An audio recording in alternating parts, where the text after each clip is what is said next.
I'm Carrie. This is Student Loan Chit-Chat. Thanks so much for joining me. This is a video reaction about a mother, a single mom, I do believe, and she took out Parent Plus loans for her child's education, and she's having a very difficult time paying it back. This is her story. And before I begin, I will admit I'm not a parent. However, having been in education for 18 years and having talked to numerous people who have their children in education, I've had the chance to talk to parents of all socioeconomic brackets about the cost of college education. And this is just her story. We are not here to judge or criticize the decisions she made, but we can learn from them. So, here we go. Your U.S. Department of Education student loan servicer. How do you feel getting those messages? Oh, it gives me anxiety, because I know I have to face paying this. Patricia Rizzo took... All right. I will be doing a video later, and I think I did a story earlier about the anxiety that student loans are giving people. If we are looking to parents, and again, we are not here to criticize her, but we can learn from people. I'm certainly learning from my mistakes, and I try to share my mistakes with my audience. So the fact that she has anxiety, she's experiencing the same thing that young people experience. And it's important, I think, that young people can see that student loans don't have to give you anxiety, but in return, young people need to probably do steps way differently than what this lady did. So I'm sorry she has anxiety. I probably would too. But I have to commend her for recognizing it. Oh, and by the way, the story will be linked in the description box so you can hear it uninterrupted. The interview is about 5 minutes. Took out 7 Parent Plus loans over 8 semesters to get her daughter Emily Rizzo through Skidmore College. Okay. If you've ever watched anything on my channel, I absolutely do not like Parent Plus loans. They are worse than standard student loans. A Parent Plus loan typically, no, I'm not going to say typically, let's just admit it has. Parent Plus loans have the worst interest rate. Interest typically starts immediately on taking out the debt. Also, Parent Plus loans are not as, a lot of parents will say, oh, I'll take out a Parent Plus loan, then my child can take it over later. There's really no such thing as your child taking over a Parent Plus loan later, because basically your child's going to have to prove that they don't need the loan to be able to take it over. So really, I would caution parents, once you've taken out a Parent Plus loan, I would not bank. Now, I know there are exceptions to the rule, but let's talk in general terms. I would not bank on your child being able to pay it off down the road. But I absolutely do not like Parent Plus loans because I think they're incredibly predatory. Your daughter have been able to go to school without the Parent Plus loan? No. This was the bulk of the tuition. The department... I'm going to have to disagree with her. The question of, could your daughter have gone to school without the Parent Plus loan? Yes, she could have. Yes. Would she have gone to her dream school? Probably not. But I think we need to stop thinking and stop convincing ourselves as parents, and even as children too, okay, that the only way she could go is if I took out 7 Parent Plus loans.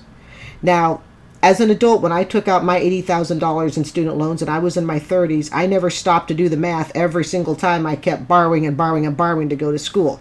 This mother took out 7 Parent Plus loans, and I can pretty much tell you she probably put her head somewhat in the sand and just she ignored how much these loans were racking up.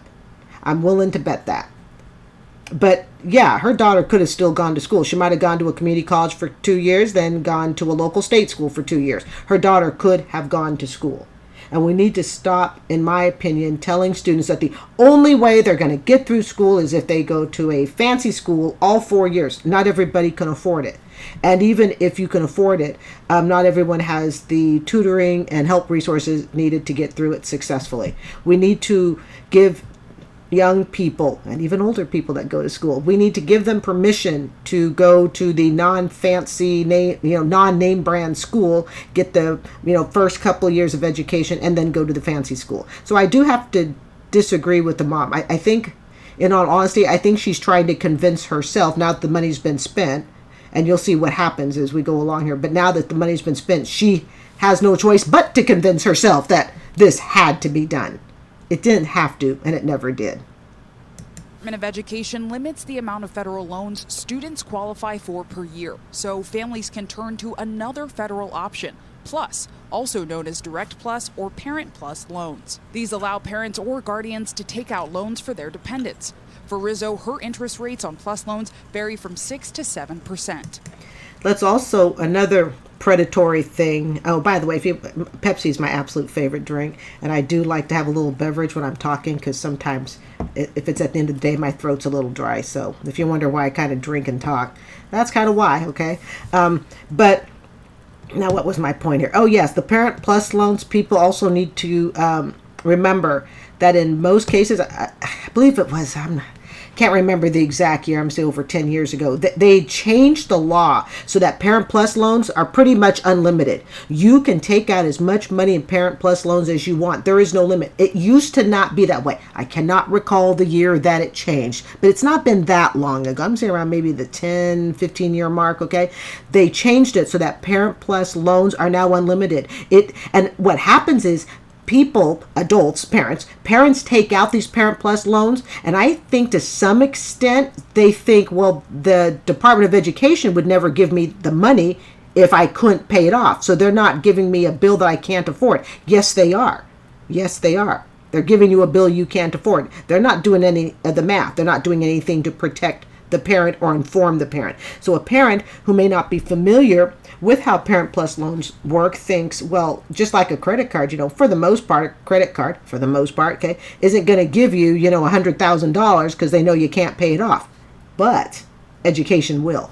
And Parent Plus loans are no exception. And they will give a $20 an hour parent a $150,000 loan. And oftentimes the forgiveness isn't as easy to get as a regular student loan either.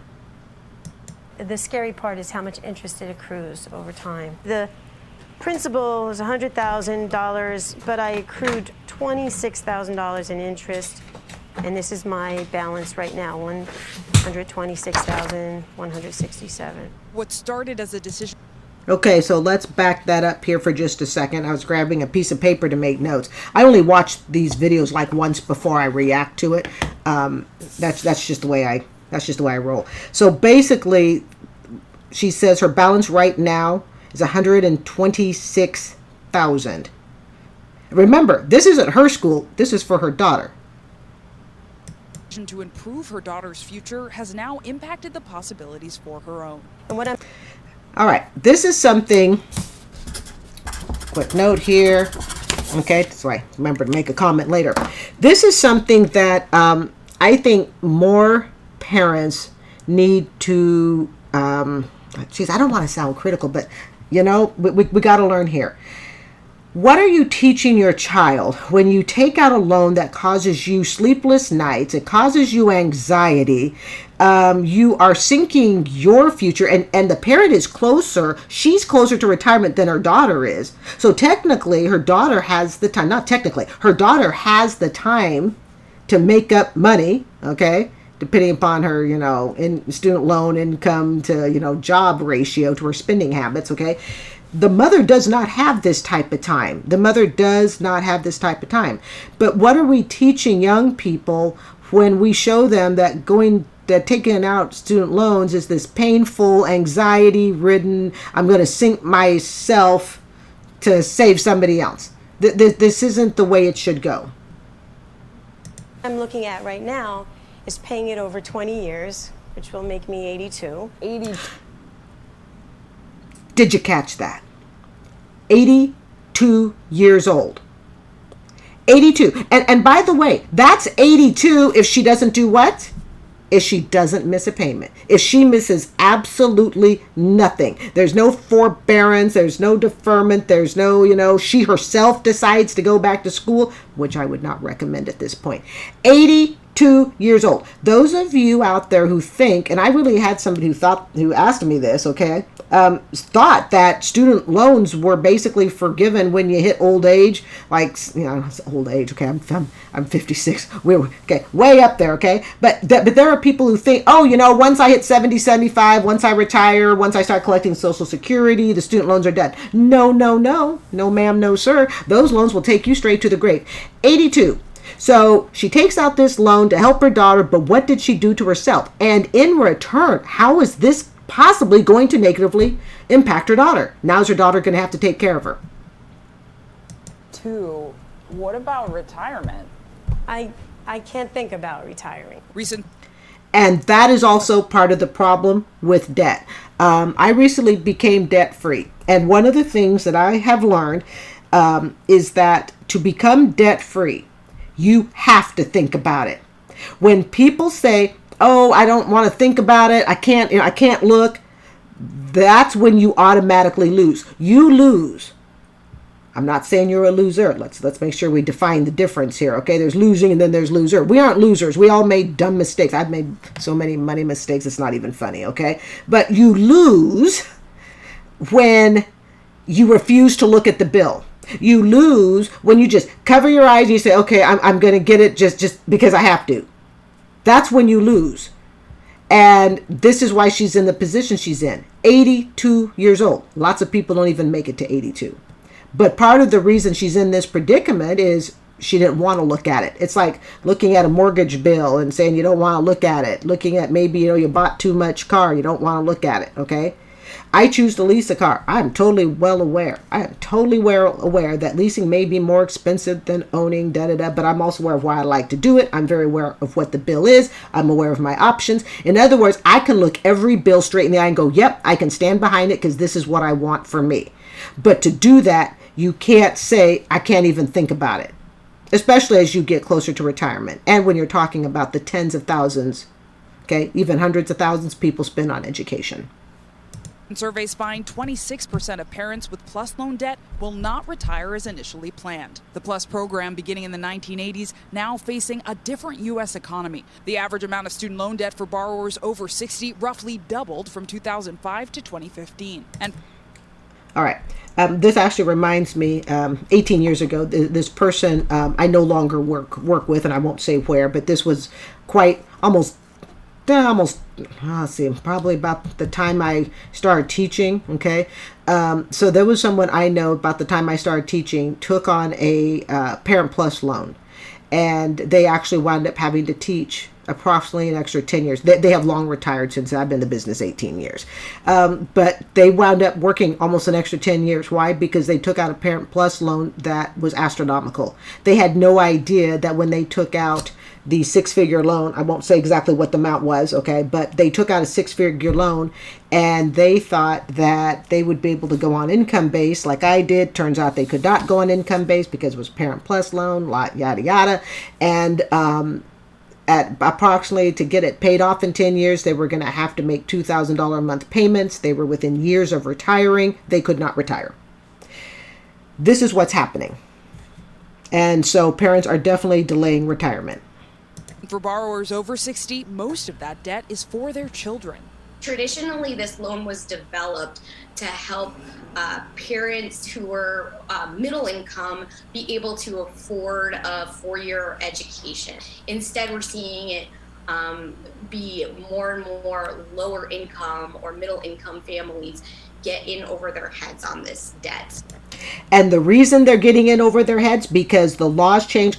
Sorry, I did not look up the year, okay? But I'm going to say it's in the last 10 years ago. The laws changed. They no longer put caps on how much parents can borrow on Parent Plus. So a parent who makes, let's just throw a number. A parent who makes $125,000 a year, $150,000 a year can get the same Parent Plus loan as, or should I reverse it? A parent who makes, let's just say, $30,000 a year can get the same Parent Plus loan amount as a parent who makes over 6 figures. Okay, this is what's happening.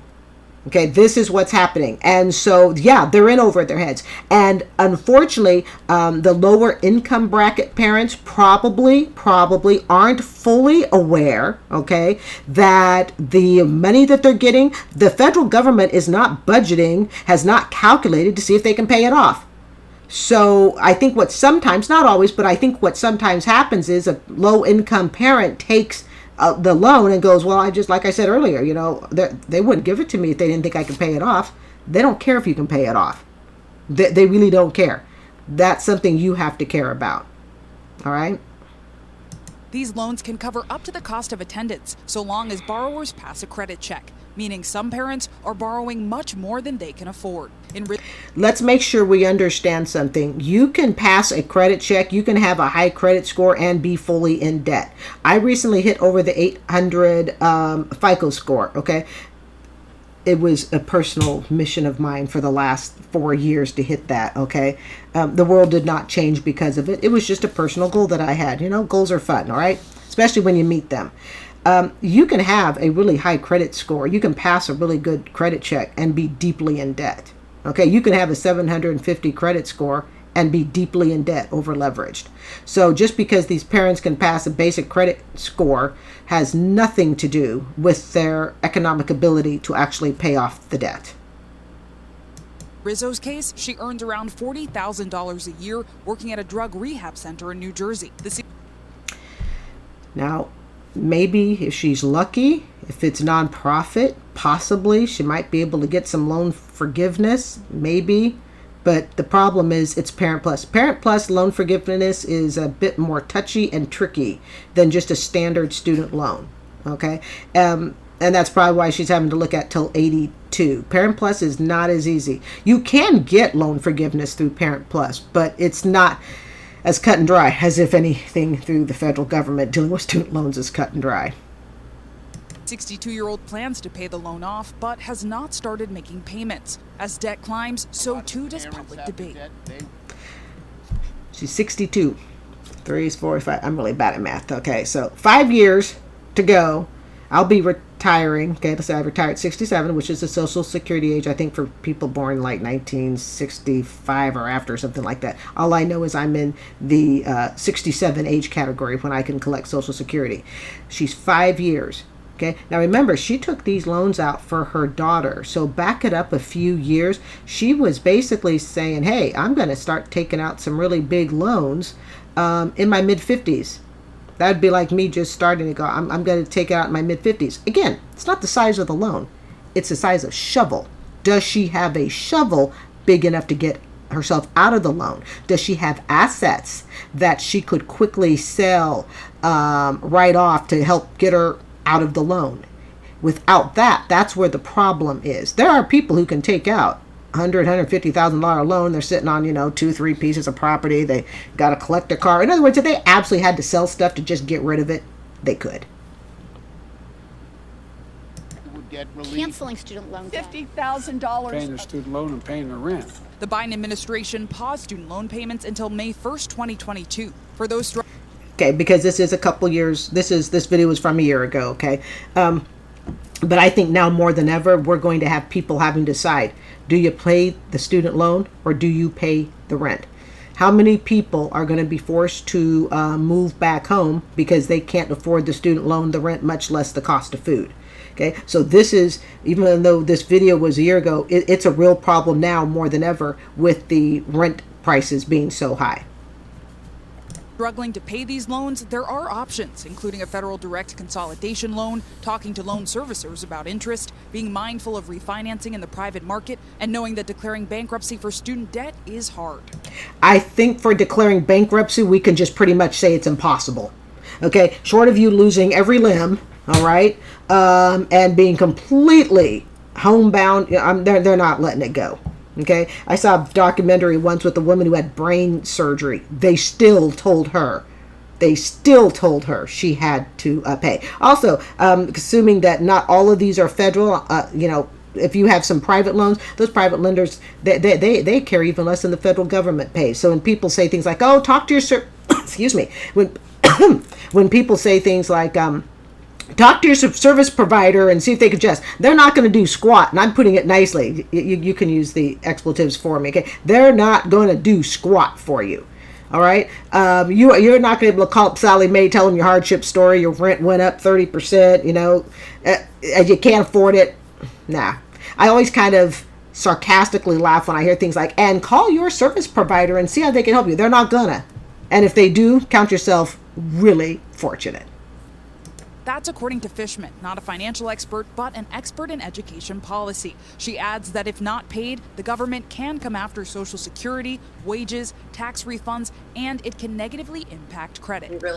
I'm going to be also honest, and that is in some states, they can also take your driver's license and or your occupational license if you are behind in student loans. This is why all the people sitting there going, Chan, we're going to not pay our student loan and we're going to collect a petition and we're all going to agree not to pay. All right, great. Who's going to pay when you lose your teaching certificate or your whatever occupational certificate, okay, in your state because you didn't pay your student loan? Oh, I'm sorry. I think I accidentally bumped the computer with my knee. I do apologize. Who's going to pay for that when you lose your driver's license? And then you still try to drive to work anyways because you lost your license because you were out protesting. You weren't going to pay your student loan, and then the police stop you, and now you get charged for not having a license. Who's going to pay for that? You want to take your life from bad to worse, right? But let's think twice before we do that.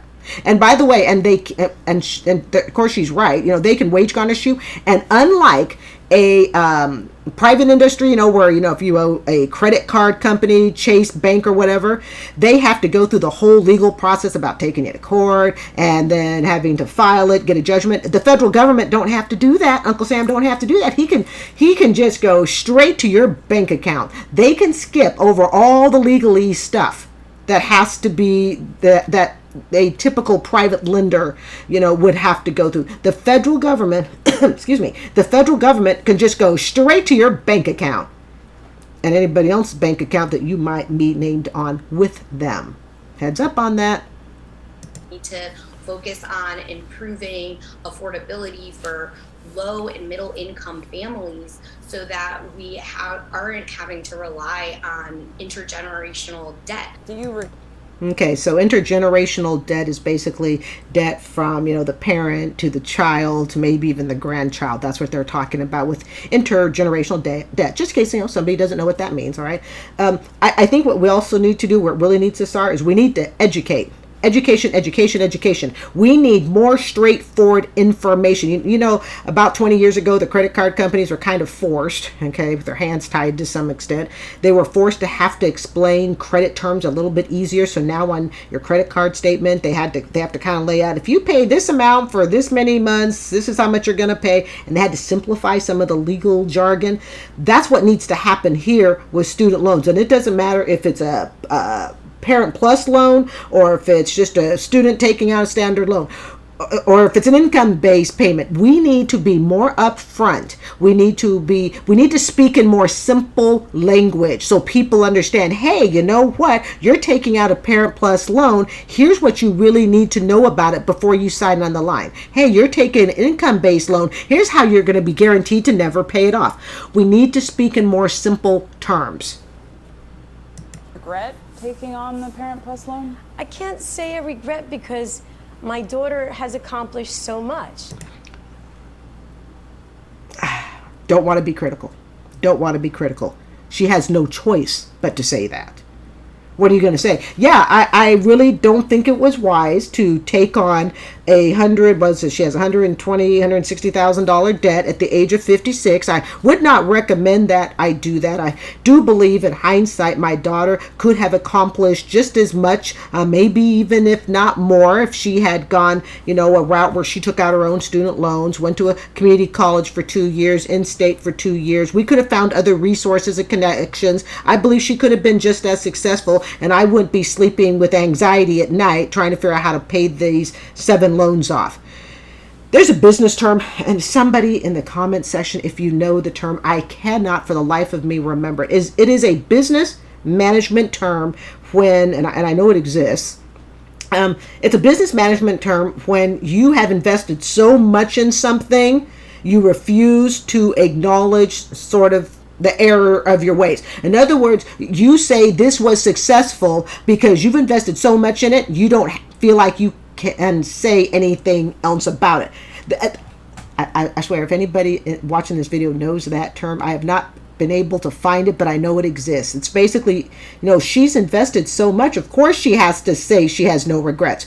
And how's her daughter going to feel if she goes, yeah, if the mom goes, yeah, I really do regret that I pumped out, 150,000. I can't remember if the number was 120, 160. It was right around there. Okay. I really am sorry that I, pumped out, a 6-figure loan, 10 years within my retirement. So part of it is she has to tell herself that there are no regrets. And just like, even with me and anyone who has a big student loan debt, we all typically say, yeah, the education was great. I learned a lot. But the path that we took to do it, could there have been a better way? Yeah, there absolutely could have been. It doesn't mean the education was worthless or bad. It just means I didn't make smart moves in deciding how to fund it. And maybe I should have compromised more in what I was willing to buy and what I was willing to spend. How did you feel when she crossed that stage? She went above and beyond, and I was very proud of her. Other children students, they're not children, other students, collegiate level students, can go above and beyond, and you can be very proud of them. And I guarantee you, it doesn't require the parent having anxiety, sleepless nights, and a 6-figure debt that goes until the age of 82. There are other routes to do this. Zinkley is with us now, and it is so interesting and I think so relevant, Zinkley, to anybody, who's been through college. Okay, I'm going to go ahead and stop it here, and I'll be back with my closing thought. All right, I looked up the numbers again at the beginning of the clip. So she took out $100,000 to get her child through school. She's already accrued $26,000 in interest. So her current bill is $126,000 and growing. Now think about that: $26,000 in interest on a $100,000 student loan. Here's what I think happens with some parents, okay? And again, I'm not a parent, all right? But I'm a daughter, all right? So I think, and this case may have been one of them. I don't know. I'm only taking a educated guess. I think sometimes the parents try to live vicariously their dreams through their child. So I'm not saying that the parent wants to be the child, but I think there is, in some cases, there are parents who, they're willing to go to this length because part of their child's dream is also the parent's dream. Not even the parent's dream for the child. I mean the parent's dream for the parent. Okay? I could never play sports, so I'm going to work really hard to make sure you can play it. I could never be on the cheerleading squad, but I have a child who may be on it, who we are going to do everything we can to get on it. But part of that desire is because that's what the parent actually wanted to do. And I think this is partly what drives some parents, not all, okay? Nothing is ever an all or never, okay? But I do think in some cases with the Parent Plus loans, when it becomes a runaway train, and this is, I'm sorry, when you're paying student loans till you're 82, yeah, that's a runaway train, okay? With no assets to pay it off and a $40,000 a year gross job as a drug counselor, okay? But I think what does wind up happening sometimes is the parents are living vicariously their dreams and their hopes and their wants that they didn't get in their life, and they're living it through their daughter. But I think we have to remember that this is why we cannot criticize young people. Not saying we can't critique, evaluate, whatnot, but we really can't just sit and look at young people and go, shame, shame, shame. Why didn't you know? Look at what the adults are doing. Look at what the adults are doing. Okay? And then look at what the adults are teaching their kids. And again, $126,000 might not be a big deal if she was sitting on 2 pieces of property and she could wipe that out. She's like, you know what? If I don't get rid of this bill by the time I'm 70, it is out of here. Okay? She can't do that. Okay? And it appears she's a single parent, okay, at least from what I can tell. I didn't see any sense of, a husband. So she's really on this mission alone, okay? This also affects partners and relationships especially I think the older you get. Okay, again, it's not so much the debt, it's the shovel. It is the shovel size. Do you have the assets to pay it off?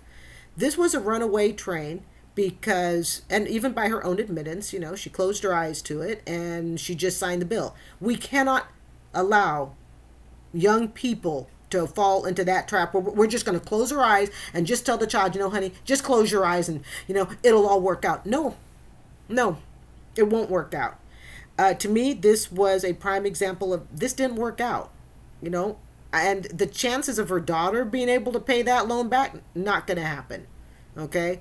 Even if her daughter has the financial means down the road, I just think, not saying no child would ever pay it back, but you know, they're building their own lives. And the last thing, I mean, let's face it, how many kids are really involved in their parents' budget? I mean, like, you know, okay, mom, dad, this is the amount. Not saying it can't happen, but in general, okay, how many, you know, 18, 19, 20, 21, 22-year-olds are really intimately involved with their 50-year-old parents' budget? Probably not a whole lot, okay? So anyways, this was not to criticize, but it is to learn from it. It's to learn and to hopefully keep other people from making the same mistake. All right, I'm Carrie. This is Student Loan Chit Chat. I do hope you will consider subscribing and have a great night. Bye.